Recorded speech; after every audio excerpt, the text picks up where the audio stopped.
ನಮಸ್ಕಾರ, ರಿವ್ಯೂ ಚಾನಲ್ಗೆ ಸ್ವಾಗತ. ನಾನು ಸೌಖ್ಯ ಗಾಬ್ಕರ್.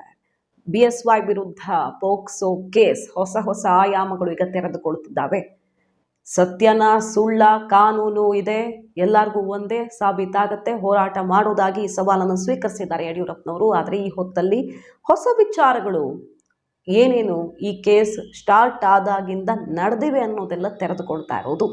ಅಸಲಿಗೆ ಎಲೆಕ್ಷನ್ ಹೊತ್ತಲ್ಲಿ ಹಳೇದಲ್ವಾ, ಈಗ ಪ್ರಕರಣ ಆಗಿದ್ದು ಇವತ್ತು ನಿನ್ನೆ ಅಲ್ಲ. ಬಟ್ ಹೆದರಿಕೆ ಇತ್ತು, ಬೆದರಿಕೆ ಇತ್ತು, ಬಾಯಿ ಮುಚ್ಚಿದ್ರು, ಏನು ಕಾರಣ ಆದರೂ ಹೇಳ್ಕೊಳ್ಬಹುದು. ಇಷ್ಟು ದಿನ ಆದಮೇಲೆ ಬ್ಲಾಸ್ಟ್ ಆಗಿದೆ, ಎಲೆಕ್ಷನ್ ಹೊತ್ತಲ್ಲಿ ಬ್ಲಾಸ್ಟ್ ಆಗಿದೆ. ಅಸಲಿಗೆ ಯಾರದಾದ್ರೂ ಕೈ ಇದೆಯಾ? ಈಗ BJP ಗಂಭೀರ ಆರೋಪವನ್ನು ಮಾಡ್ತಾ ಇದೆ. ಈ ಹೊತ್ತಲ್ಲಿ ತೆರೆದುಕೊಳ್ತಿರೋದು ಏನು ಮಾಹಿತಿ ಮುಂದೆ ಇಡ್ತಾ ಇದೀವಿ. ಮಿಸ್ ಮಾಡಿದ್ರೆ ನಮ್ಮ ಚಾನಲ್ನ ಸಬ್ಸ್ಕ್ರೈಬ್ ಮಾಡಿ, ಹಾಗೆ ನಿಮ್ಮ ಅಭಿಪ್ರಾಯ ಕಮೆಂಟ್ ಮಾಡ್ತಾರೆ. ಎಸ್ ವೀಕ್ಷಕರೇ, ಯಡಿಯೂರಪ್ಪನವರು ಈ ಕೇಸ್ ಬಗ್ಗೆ ಏನು ಹೇಳಿದ್ದಾರೆ? ಮೊದಲನೇದಾಗಿ, ಬಹಳಷ್ಟು ಬಾರಿ ಮಹಿಳೆ ಬಂದು ಮೀಟ್ ಮಾಡೋಕ್ಕೆ ಪ್ರಯತ್ನ ಪಟ್ಟಿದ್ದು ಹೌದು. ಕೊನೆಗೆ ಒಂದು ದಿನ ಕಣ್ಣೀರು ಹಾಕಿ ಗೋಳಾಡಿದ್ದಕ್ಕೆ ಆಯಿತು ಅಂತ ಅವಕಾಶ ಕೊಟ್ಟು ಸಮಾಧಾನನೂ ಮಾಡಿ ಹಣನೂ ಕೊಟ್ಟು ಕಳಿಸಿದ್ದೀನಿ. ಅಲ್ಲಿ ಕೇಸ್ ಮತ್ತೊಂದು ಅಂತ ಓಡಾಟ ಸಿಕ್ಕಾಪಟ್ಟೆ ಕಷ್ಟ ಆಗಿದೆ ಅಂತ ಹೇಳ್ಕೊಂಡಾಗ ಸಹಾಯ ಮಾಡಿ ಕಳಿಸಿದ್ದೀನಿ. ಕಮಿಷನರ್ ಹತ್ರನೂ ಕಳಿಸ್ಕೊಟ್ಟೆ.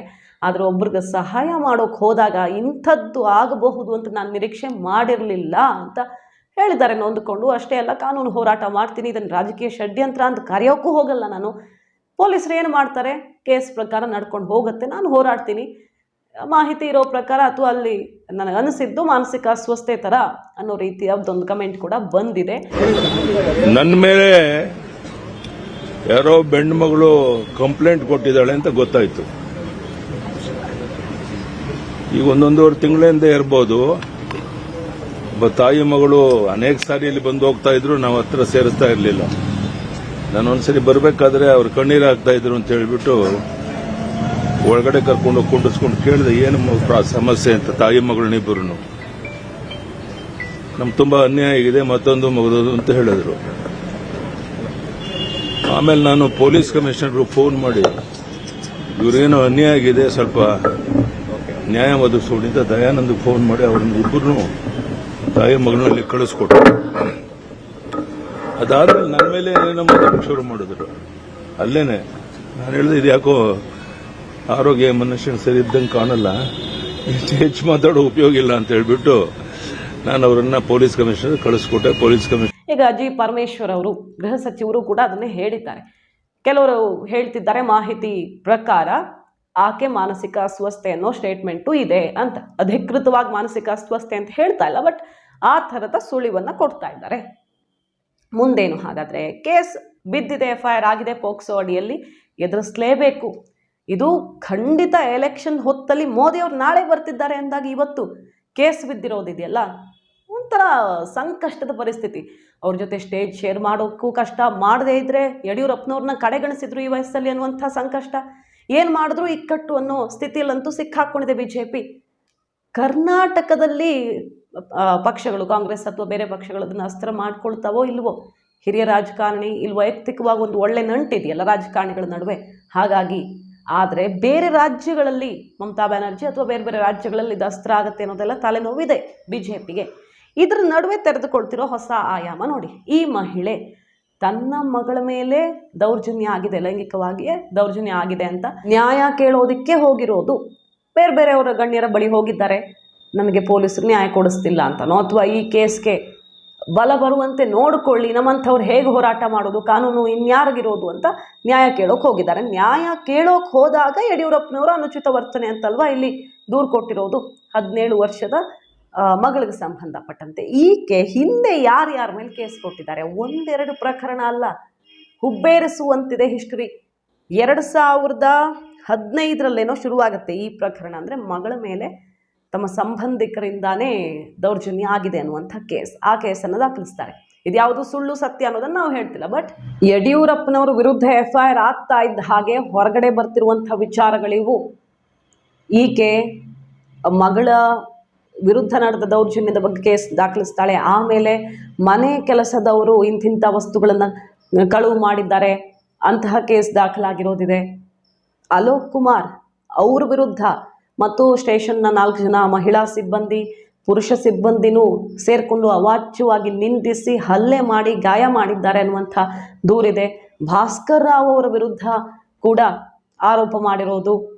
ಸುಮಾರು ಜನ ಪ್ರಮುಖರ ಹೆಸರು ಕೇಳಿಬರುತ್ತೆ ಇಲ್ಲಿ. ನಾವು ನೋಡ್ಬೋದು ADGP ಅಲೋಕ್ ಕುಮಾರ್ ಅವರು ಮತ್ತು ಕಚೇರಿಯ ಸಿಬ್ಬಂದಿ, ರೌಡಿಗಳು, ಭ್ರಷ್ಟಾಚಾರಿಗಳು, ಕ್ರಿಶ್ಚಿಯನ್ ಮಿಷನರಿ ಟ್ರ್ಯಾಪ್ ಮಾಡೋದಕ್ಕೆ ನೋಡ್ತಿದ್ದಾರೆ, ಹನಿ ಟ್ರ್ಯಾಪ್ಗೆ ಬೀಳಿಸೋದಕ್ಕೆ ನೋಡ್ತಿದ್ದಾರೆ ಅನ್ನುವಂಥ ದೂರಿದೆ. 15 ಲಕ್ಷ ಕೊಟ್ಟಿದ್ದು ನನಗೆ ವಾಪಸ್ ಕೊಟ್ಟಿಲ್ಲ, ಅವ್ರ ವಿರುದ್ಧ ಪ್ರಕರಣ ದಾಖಲಿಸುವಂತೆ ದೂರು ಅಂತ ಒಂದಿಬ್ಬರ ಹೆಸರನ್ನು ಹಾಕಿ ದೂರು ಕೊಟ್ಟಿರೋದಿದೆ. ಹಾಗೆ ದೊಡ್ಡ ದೊಡ್ಡವರ ಹೆಸರನ್ನ ಈ ಲಿಸ್ಟಲ್ಲಿ ನೋಡಬಹುದು ನಾವು. ಬಹಳಷ್ಟು ಜನರ ವಿರುದ್ಧ ಮಗಳ ಮೇಲಿನ ಲೈಂಗಿಕ ದೌರ್ಜನ್ಯ ಪ್ರಕರಣಕ್ಕೆ ಸಂಬಂಧಪಟ್ಟಂತೆ ಮುಚ್ಚಾಕಕ್ಕೆ ನೋಡ್ತಿದ್ದಾರೆ ಅಂತ, ಇಲ್ಲವೇ ಬೆದರ್ಸೋಕೆ ನೋಡ್ತಿದ್ದಾರೆ. ಈ ಕೇಸ್ ವಾಪಸ್ ತಗೊಳ್ಳೋದಿಕ್ಕೆ ಹೆದರಿಕೆ ಬೆದರಿಕೆ ರೌಡಿಗಳನ್ನು ಬಿಡೋದು ಆಗ್ತಿದೆ ಅಂತ ಬಹಳಷ್ಟು ಪ್ರಕರಣಗಳಿವೆ. ನನ್ನನ್ನು ಹನಿ ಟ್ರ್ಯಾಪ್ಗೆ ಬೀಳಿಸಲು ಪ್ರಯತ್ನಿಸ್ತಿರೋ ಬಗ್ಗೆ ದೂರು ಅಂತ 2022ರಲ್ಲಿ ಕೊಟ್ಟಿರೋದು. ಜೊತೆಗೆ ಯಾರಿಂದ ಆಗಿದೆಯೋ ಈ ಕೃತ್ಯ ಅವ್ರ ಕಡೆಯವರು ಪದೇ ಪದೇ ಬೆದರಿಸ್ತಿದ್ದಾರೆ ಅಂತ ಕೊಟ್ಟಿರೋದಿದೆ. ನಿವೃತ್ತ ಪೊಲೀಸ್ ಕಮಿಷನರ್ ಭಾಸ್ಕರ್ ರಾವ್ ಶಾಮೀಲಾಗಿ ಪಿತೂರಿ ನಡೆಸಿರೋದು ಅಂತೆಲ್ಲ ಇದು ದೂರಿದೆ. ಶ್ರೀ ಉಗ್ರಪ್ಪನವರು ಅಂತ ಒಂದು ದೂರಿದೆ. ಈ ಲಿಸ್ಟ್ ನೋಡ್ತಾ ಹೋದರೆ ಬಹಳಷ್ಟು ವಿಚಾರಗಳನ್ನು ನೋಡಬಹುದು. ಈಗ ಯಡಿಯೂರಪ್ಪನವರ ವಿರುದ್ಧ ಪೋಕ್ಸೋ ದಾಖಲಿಸಿರುವಂಥ ಮಹಿಳೆ ಹಿಂದೆ ದೊಡ್ಡ ದೊಡ್ಡವರ ವಿರುದ್ಧವೂ ದೂರು ಕೊಟ್ಟಿದ್ದಾರೆ. ಬಟ್ ಈ ರೀತಿಯದ್ದಲ್ಲ, ಕಂಪ್ಲೇಂಟು ಬೇರೆ ಬೇರೆ ಸ್ವರೂಪದಲ್ಲಿದೆ. ಹಾಗಾಗಿ ಈಗ ಗೃಹ ಸಚಿವರು ಹೇಳ್ತಿರೋ ರೀತಿಯಲ್ಲಿ ಮಾನಸಿಕ ಅಸ್ವಸ್ಥತೆ ಇರಬಹುದಾ ಅನ್ನೋದೊಂದು ಆಯಾಮ. ಅಂದರೆ ಕೋರ್ಟ್ ಏನೇನು ನೋಡುತ್ತೆ ಅಂತ. ಈಗ ಯಾವುದು ಜಡ್ಜ್ಮೆಂಟ್ಗೆ ಬರೋದಕ್ಕಾಗಲ್ಲ. ಅಥವಾ ರಾಜಕೀಯ ಕೈವಾಡವೇ ಇದೆಯಾ ಇಲ್ವಾ, ಎರಡನ್ನೂ ನಿರ್ಧಾರ ಮಾಡೋಕ್ಕಾಗಲ್ಲ. ಬಟ್ ಇದು ಒಂದು ಆಯಾಮ ಇದೆ. ಹಿಂದೆ ಬಹಳಷ್ಟು ಜನರ ವಿರುದ್ಧ ಬೇರೆ ಬೇರೆ ಸ್ವರೂಪದ ದೂರುಗಳನ್ನು ಕೊಟ್ಟಿದ್ದಾರೆ. ಸಾಮಾನ್ಯ 1-2 ಕೇಸಲ್ಲ, 10, ಕೆಲವು ವರದಿಗಳ ಪ್ರಕಾರ 53 ದೂರುಗಳು ಕೊಟ್ಟಿದ್ದಾರೆ ಈಕೆ ಬೇರೆ ಬೇರೆಯವರ ವಿರುದ್ಧ ಅನ್ನೋದು ಇದೆ. ನೋಡಬೇಕು, ಅದರ ಬಗ್ಗೆ ಎಲ್ಲ ಇನ್ನಷ್ಟೇ ಮಾಹಿತಿ ಅಧಿಕೃತವಾಗಿ ಹೊರಗಡೆ ಬರಬೇಕು. ಯಡಿಯೂರಪ್ಪನವ್ರು ಹೇಳ್ತಾ ಇರೋದು, ನನಗೆ ಮಾನಸಿಕ ಅಸ್ವಸ್ಥತೆ ಥರ ಕಾಣಿಸಿದ್ಲು, ಬಟ್ ಹಣ ಕೊಟ್ಟು ಸಹಾಯ ಮಾಡಿ ಪೊಲೀಸರ ಬಳಿ ಕಳಿಸ್ಕೊಟ್ಟಿದ್ದೀನಿ, ಕಮಿಷನರ್ ಬಳಿನೇ ಕಳಿಸಿದ್ದೀನಿ ಅಂತ ಅವ್ರು ಹೇಳ್ತಾ ಇರುವಂಥ ಆಯಾಮ.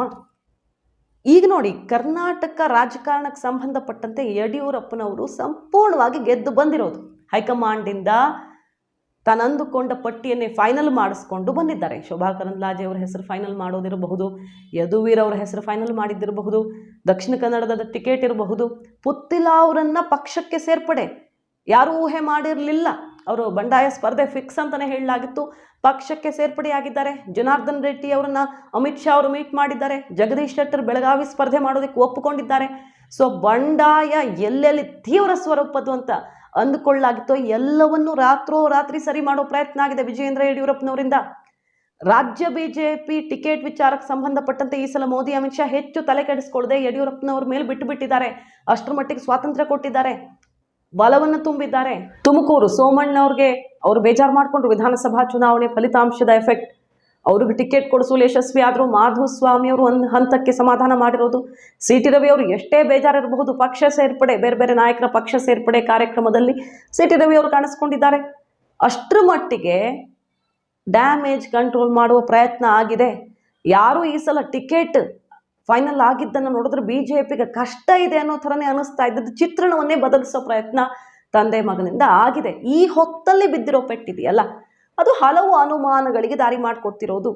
ಇದರಲ್ಲಿ ರಾಜಕೀಯ ಲೆಕ್ಕಾಚಾರ ಅಂತಹ ಕೈನೂ ಇರಬಹುದಾ ಅನ್ನೋದ್ರ ಬಗ್ಗೆ ಪೊಲೀಸರು ಸಹಜವಾಗಿ ಆ ಎಲ್ಲ ಆಯಾಮಗಳನ್ನು ತನಿಖೆ ಮಾಡೇ ಮಾಡ್ತಾರೆ. ಯಾಕಂದರೆ ಇದು ಎಲೆಕ್ಷನ್ ಹೊತ್ತು, ಇದರಿಂದ ದೊಡ್ಡ ಡ್ಯಾಮೇಜು ಆಗಬಹುದು. ಅನುಕಂಪದ ಅಲೆ ಸೃಷ್ಟಿಯಾಗಿ ಬಿಜೆಪಿಗೆ ದೊಡ್ಡ ಪ್ಲಸ್ ಕೂಡ ಆಗಬಹುದು, ಹೇಳೋಕ್ಕಾಗಲ್ಲ. ಯಡಿಯೂರಪ್ಪನವ್ರನ್ನ ಈ ವಯಸ್ಸಲ್ಲಿ ರಾಜಕೀಯವಾಗಿ ನಿವೃತ್ತಿ, ಚುನಾವಣಾ ರಾಜಕಾರಣದಿಂದ ನಿವೃತ್ತಿ ಹೇಳಿದ್ದಾರೆ. ಈ ಎಲೆಕ್ಷನ್ ಬಹುಶಃ ಅವರು ತುಂಬ ಆಕ್ಟಿವ್ ಆಗಿ ಓಡಾಡುವಂಥ ಕೊನೆ ಚುನಾವಣೆ ಆದರೂ ಅಚ್ಚರಿ ಇಲ್ಲ. ಈ ಹೊತ್ತಲ್ಲಿ ಅವರನ್ನು ಯಾರೋ ಟಾರ್ಗೆಟ್ ಮಾಡ್ತಿದ್ದಾರೆ ಅಂತ ಸಮುದಾಯ ಒಗ್ಗೂಡಿ ಬಲ ಕೊಟ್ಟರೂ ಆಶ್ಚರ್ಯ ಇಲ್ಲ. ಸೊ ಇದೆಲ್ಲ ಈಗ ಗಮನ ಸೆಳ್ತಾ ಇರೋ ಬೆಳವಣಿಗೆ. ಮಾಹಿತಿ ನಿಮ್ಗೆ ಇಷ್ಟ ಆಗಿದ್ರೆ ಮಿಸ್ ಮಾಡಿದ್ರೆ ನಮ್ಮ ಚಾನಲ್ನ ಸಬ್ಸ್ಕ್ರೈಬ್ ಮಾಡಿ. ಹಾಗೆ ನಿಮ್ಮ ಅಭಿಪ್ರಾಯ ಕಮೆಂಟ್ ಮಾಡಿ ತಿಳಿಸಿ. Thank you.